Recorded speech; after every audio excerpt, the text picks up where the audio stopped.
একটি sedan limousine গাড়ি, বন্ধ দরজা, ভেতরে ঘনিষ্ঠ মুহূর্ত, আর ঠিক পরের দৃশ্যেই বন্দুকের গর্জন, একের পর এক গুলি। এই কয়েক সেকেন্ডেই যথেষ্ট ছিল আগুন ধরিয়ে দিতে।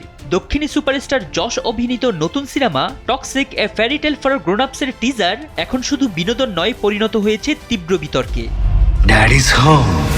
যশের জন্মদিনে মুক্তি পায় টিজারটি। প্রথম দৃশ্যেই গাড়ির ভেতর এক নারীর সঙ্গে ঘনিষ্ঠতায় যশ, তারপর ভয়াবহ সহিংসতা। এই বৈপরীত্যই প্রশ্ন তুলেছে, এটি কি গল্প বলার সাহসী ভাষা নাকি অন্য কিছু? টিজার মুক্তির পরই সামাজিক যোগাযোগ মাধ্যমে শুরু হয় ঝড়। অনেকেই বলছেন এটা প্রাপ্তবয়স্কদের গল্প।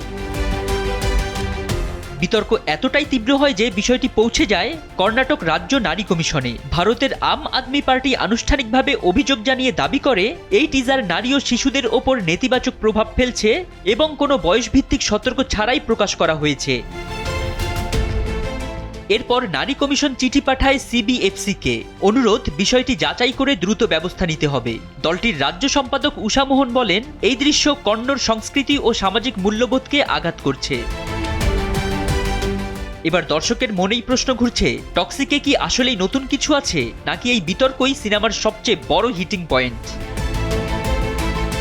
পরিচালক গীতু মোহন দাসের এই সিনেমায় অভিনয় করেছেন নয়নতারা, কিয়ারা আদভানি, হুমা কুরেশি, তারা সুতারিয়া সহ অনেক তারকা। মুক্তির তারিখ 19 মার্চ। কিন্তু তার আগেই টক্সিক প্রমাণ করে দিয়েছে, কিছু সিনেমা মুক্তির আগেই দর্শকদের নড়েচড়ে বসায়।